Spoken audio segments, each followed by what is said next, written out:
Shouts to Chocolate Boy Wonder, the Soul Brother #1, Pete Rock, and you're checking out Crate Diggers. It came from my dad's records, of course, and listening to his stuff that, you know, his collection of 45s and albums and some of the sounds intriguing me kind of led to bigger things.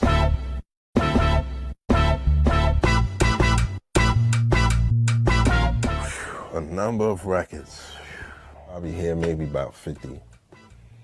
And plus my garage, you know, it's crazy in there. Maybe about 50, 60. And then my mother's house probably holding like 40. It's crazy with my pop's collection because, you know, that's where I got it from. Just music itself, you know, the feeling of it, the sound of it, it intrigued us as a family so much, you know. And then listening to Bambaataa and 쿨헉에게 and, you know, those guys who was the first school of hip hop, who actually is hip hop, those guys inspired me to do it more. By 13, 14, you know, I had it down pack, and then 15, 16 is when things started happening. My cousin Heavy D, rest in peace, you know, got his record deal. He kind of took me under his wing and showed me things and brought a lot of things out of me in music. It ain't really organized, so that's the thing. It's just I know where my shit is, you know what I'm saying? Just like, all I gotta do is see like kind of one record out the pack and know where I'm digging.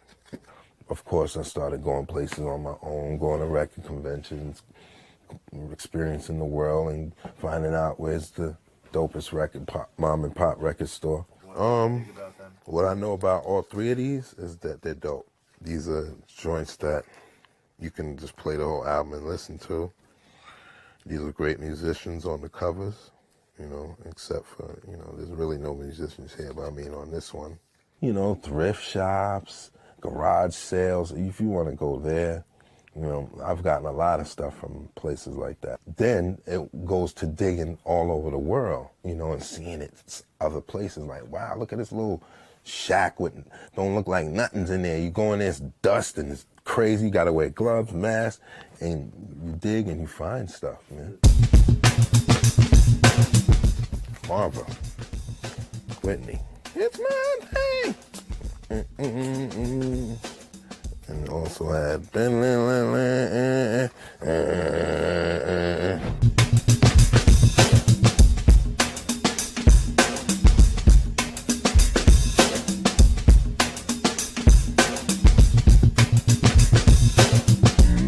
Ramp. Never came out. This is not even the original. Ain't no original. No. Oh no. This is an ill album. This is nothing but rhythm and beats and drums and shit. And people probably have it. If you're a digger, you've probably seen it. So I was like, immediately started creating music. When I was doing the I&I album, I found this one. It's a good album right here. Yeah, here's a nice rare funk soul album for you. This one. The Present Brothers and Buford Express. The infamous Skull Snaps LP. What kind of music is it? Funk. Yes. Just that cover, man. And the names, like, who are them cats? You know what I mean? Skull Snaps. What? And then you look on the back and you see this, you're like, I wonder. Take the plastic off and you open it and it's more weirdness and you're like, oh shit.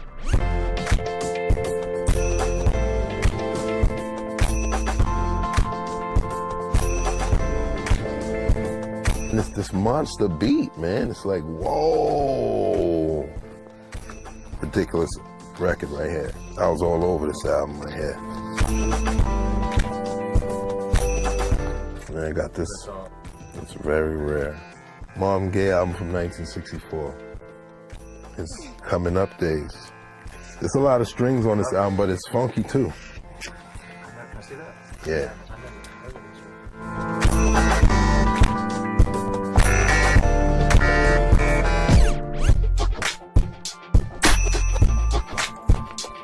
Here's a jazz record I use also. This me and MC8 use Soul Survivor. One of my favorite joints, St. M.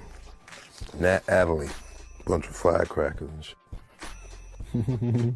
This is the infamous album Tom Scott and the Honeysuckle Breeze with the California Dreamers, where the infamous Reminisce TROY sample came from.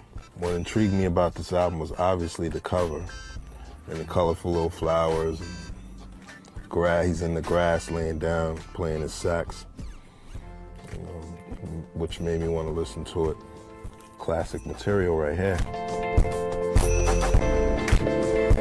This is just something I love doing, man. It's the inspiration of finding something like a piece of gold out of a big, huge treasure chest. You know what I mean? So records are like that for me.